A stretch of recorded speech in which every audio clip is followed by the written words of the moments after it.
Shalom saudara-saudara yang dikasihi oleh Tuhan. Kita bersyukur hari ini bisa berjumpa kembali. Saudara, orang Kristen dikenal sebagai orang-orang yang hidup dalam kasih. Dan pertanyaannya bagi kita adalah, apakah kita sudah menghidupi itu sehingga orang lain diberkati oleh Tuhan melalui kehidupan kita sebagai orang Kristen yang penuh kasih. Salam jumpa dalam program Tuhan adalah Gembalaku. Saudara, dahulu pernah ada kalimat yang menunjukkan betapa beratnya kehidupan di ibu kota. Mungkin saudara pernah mendengarnya, yaitu kalimat seperti ini. Sekejam-kejamnya ibu tiri, lebih kejam ibu kota. Saudara, sebenarnya bicara tentang kejam di sini adalah berbicara tentang persaingan yang begitu keras sehingga orang tidak lagi peduli dengan sesamanya. Nah, saudara, sebagai orang percaya, kita berada di dalam aura kehidupan yang seperti ini. Kita tidak bisa mengatakan bahwa semangat persaingan atau saling sikut, saling jegal, itu terjadi kepada masyarakat tataran menengah ke atas. Namun pada kenyataannya, saudara-saudara, kita juga menemukan di dalam tataran orang-orang yang di dalam kesulitan, di dalam kebutuhan, di dalam kekurangan. Ternyata dalam tataran orang seperti ini juga, mereka juga saling sikut dan saling jegal. Dengan satu alasan, yaitu kebutuhan hidup. Saudara, bagaimanakah orang-orang Kristen hidup di masa-masa seperti ini? Bukankah kita juga mempunyai kebutuhan hidup dalam kehidupan kita? Saudara, mari kita membaca firman Tuhan dari Yohanes pasal 5, ayat 1 sampai 9. Sesudah itu ada hari raya orang Yahudi, dan Yesus berangkat ke Yerusalem. Di Yerusalem dekat pintu gerbang domba ada sebuah kolam yang dalam bahasa Ibrani disebut Betesda. Ada 5 serambinya. Dan di serambi-serambi itu berbaring sejumlah besar orang sakit, orang-orang buta, orang-orang timpang, dan orang-orang lumpuh yang menantikan goncangan air kolam itu.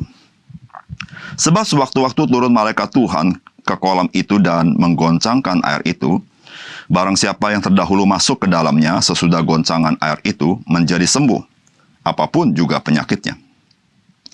Di situ ada seorang yang sudah 38 tahun lamanya sakit. Ketika Yesus melihat orang itu berbaring di situ, dan karena ia tahu bahwa ia telah lama dalam keadaan itu, berkatalah ia kepadanya, "Maukah engkau sembuh?" Jawab orang sakit itu kepadanya, "Tuhan, tidak ada orang yang menurunkan aku ke dalam kolam itu. Apabila airnya mulai goncang dan sementara aku menuju ke kolam itu, orang lain sudah turun mendahului aku." Kata Yesus kepadanya, "Bangunlah, angkatlah tilammu dan berjalanlah." Dan pada saat itu juga, sembuhlah orang itu. Lalu ia mengangkat tilamnya dan berjalan. Tetapi hari itu, hari Sabat. Saudara yang dikasihi oleh Tuhan, peristiwa yang kita baca dari bagian firman Tuhan ini adalah Tuhan Yesus menuju ke kota Yerusalem karena dikatakan ada hari raya orang Yahudi. Saudara, kemungkinan mengapa Tuhan Yesus pergi ke sana karena di sana ada keramaian orang dan Tuhan Yesus ingin melayani mereka. Dan Tuhan Yesus masuk ke kota Yerusalem melalui pintu gerbang domba. Saudara, mengapa disebut pintu gerbang domba? Karena memang korban-korban domba itu banyak melalui pintu tersebut. Saudara, pintu gerbang domba ini berada di sebelah utara daripada bait suci. Dan saudara, di sana ada 5 serambi, di mana di sana ada kolam Betesda. Dan di serambi-serambi itu, saudara-saudara, banyak berbaring orang-orang sakit. Karena saudara-saudara, mereka mempunyai satu kepercayaan bahwa jikalau mereka mencemplungkan diri ke air yang bergoncang, maka mereka sembuh. Saudara, hal-hal ini bisa terjadi di banyak suku-suku memiliki kepercayaan-kepercayaan tertentu. Demikian juga dengan orang Yahudi. Saudara, Tuhan Yesus melewati pintu gerbang domba, dan dia melihat ada seorang lumpuh yang 38 tahun mengalami sakit seperti itu. Saudara, apakah yang dapat kita pelajari dari bagian firman Tuhan ini? Saudara, yang pertama-tama, saudara, firman Tuhan hari ini memberitahukan kepada kita bahwa manusia itu membutuhkan simpati dari orang lain. Dan simpati ini seringkali membutuhkan kerelaan untuk berkorban. Saudara, firman Tuhan katakan di situ ada seorang yang sudah 38 tahun lamanya sakit. Ketika Yesus melihat orang itu berbaring di situ, dan karena ia tahu bahwa ia telah lama dalam keadaan itu, berkatalah ia kepadanya, "Maukah engkau sembuh?" Jawab orang sakit itu kepadanya, "Tuhan, tidak ada orang yang menurunkan aku ke dalam kolam itu apabila airnya mulai goncang. Dan sementara aku menuju ke kolam itu, orang lain sudah turun mendahului aku." Saudara, peristiwa ini terjadi di 5 serambi daripada kolam Bethesda. Saudara, kata Bethesda itu mempunyai pengertian rumah belas kasihan. Itu adalah sebutannya. Itu lokasi rumah belas kasihan. Namun kenyataan yang disaksikan orang-orang Yahudi termasuk Tuhan Yesus, di sana tidak ada belas kasihan. Itu yang dikatakan orang lumpuh yang 38 tahun sakit. Yang pertama dia katakan, tidak ada orang yang mau tolong dia ketika air itu goncang untuk memasukkan dia ke air. Yang kedua dia katakan, ketika dia menuju ke kolam itu, ada orang lain mendahului dia.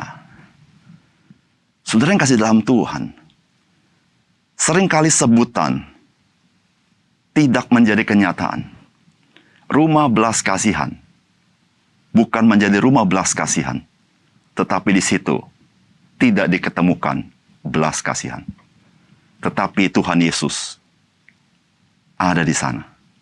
Dan Alkitab mencatat, Tuhan Yesus tahu orang ini sudah 38 tahun mengalami kelumpuhan. Saudara-saudara yang kasih dalam Tuhan, bagaimanakah suasana emosi psikologi orang yang lumpuh 38 tahun? Dan suasana psikologi dari seorang yang selalu gagal untuk mencapai air itu untuk mendapat kesembuhan. Saudara, ini terekspresi dari kalimat dia. Betapa putus asanya dia. Saudara yang kasih dalam Tuhan, di dunia ini ada begitu banyak orang seperti orang lumpuh 38 tahun ini. Mereka mengalami kesulitan demi kesulitan dalam hidup mereka. Dan kesulitan itu cukup membuat mereka merasa putus asa. Tetapi beban yang lebih berat adalah ketika mereka tahu tidak ada seorang pun yang peduli dengan mereka. Jangan kata peduli, bersimpati pun tidak. Jangan kata bersimpati, memandang pun tidak, melirik pun tidak.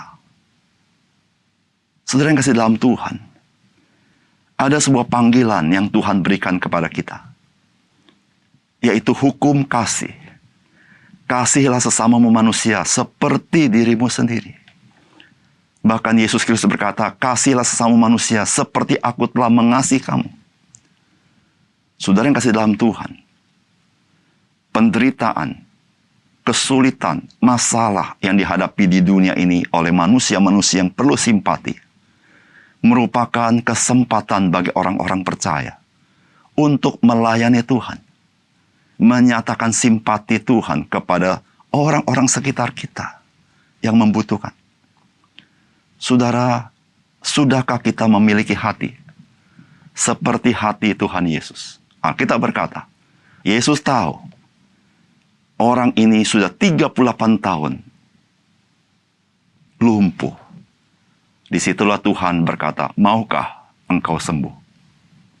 Saudara, apakah kehadiran kita menjadi kabar baik bagi orang lain? Menjadi saluran kasih Tuhan bagi orang lain? Maukah kita melakukannya? Yang kedua, saudara, bagian firman Tuhan ini mengajar sesuatu yang sangat penting bagi kita sebagai orang percaya. Respons yang tepat terhadap simpati Tuhan Yesus adalah percaya dan taat kepadanya. Saudara, firman Tuhan katakan demikian. Kata Yesus kepadanya, bangunlah, angkatlah tilammu, dan berjalanlah. Pada saat itu juga sembuhlah orang itu, lalu ia mengangkat tilamnya dan berjalan. Tetapi hari itu, hari Sabat. Saudara yang terkasih di dalam Tuhan, kondisi orang yang lumpuh 38 tahun dapat membuat dia mencapai titik depresi. Saudara tahu orang depresi? Orang depresi tidak punya motivasi untuk mengalami perubahan hidup. Orang depresi tidak punya motivasi untuk berbuat sesuatu yang lebih baik. Orang depresi yang sedang sakit, dia bukan cenderung untuk mau sembuh. Bahkan dia cenderung untuk lebih menderita dalam hidup ini. Namun saudara, satu hal yang kita belajar dari kisah ini. Orang yang lumpuh 38 tahun, apapun yang dia alami, bagaimanapun sikap orang lain, berapa lama pun penyakitnya yang dia alami. Namun satu hal, ketika dia mendengar Yesus memberikan perintah kepada dia, ketika dia tahu Yesus bersimpati dengan dia, Alkitab mencatat, dia percaya. Dan kepercayaan dia nyata melalui ketaatan dia. Saudara, iman atau percaya itu nyata ketika seseorang itu mentaati dia yang dia percaya itu. Saudara yang kasih dalam Tuhan, kita tahu kita mempunyai imam besar yang turut merasakan segala kelemahan-kelemahan kita, yaitu Yesus Kristus. Kita tahu dia datang ke dalam dunia untuk mencari kita. Kita tahu Yesus mati di kayu salib menanggung dosa kita. Kita tahu dia yang memanggil kita, marilah engkau yang letih lesu berbeban berat. Datanglah kepadaku, aku memberikan kelegaan kepadamu. Semuanya itu, saudara, kita tahu kita punya juru selamat yang bersimpati dengan kita. Namun, seringkali kita tidak mengalami dia. Bukan karena dia tidak bersimpati dengan saudara. Namun, seringkali kita tidak percaya.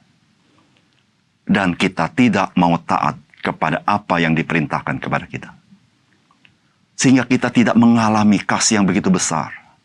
Kita tidak mengalami rasa simpati Tuhan yang mengangkat kita. Saudara dalam kasih dalam Tuhan, apapun yang engkau alami, berapa lama pun kesulitan yang engkau alami, seberapa tidak pedulinya orang dengan engkau, satu hal yang engkau harus tahu, ada Yesus Kristus yang bersimpati dengan engkau. Dan dia tahu berapa lama engkau menderita. Dia tahu mungkin orang tidak peduli dengan engkau. Tapi Tuhan Yesus berkata, maukah engkau sembuh? Saudara, jikalau Tuhan bertanya seperti ini kepada saudara, maukah saudara percaya? Maukah saudara taat kepada dia? Dan ketika saudara percaya dan taat, saudara tahu, saudara akan mengalami betapa luar biasanya kasih Tuhan kepada kita. Mari kita berdoa. Bapa di surga, terima kasih untuk kebenaran firman-Mu. Ajar kepada kami supaya kami memiliki hati seperti hati Tuhan Yesus Juru Selamat kami.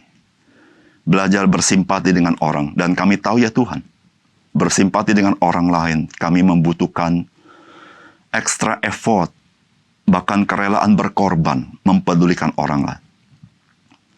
Tetapi biarlah kami boleh menjadi saluran berkat Tuhan bagi orang lain. Ya Tuhan, biarlah Engkau juga menolong kami. Kami sudah mengenal Yesus Kristus, biarlah kami merespon Engkau dengan iman dan ketaatan. Sehingga Engkau bukan saja di dalam pengetahuan kami, tapi Engkau ada di dalam pengalaman kami ya Tuhan. Terima kasih Tuhan. Di dalam nama Tuhan Yesus kami berdoa. Amin.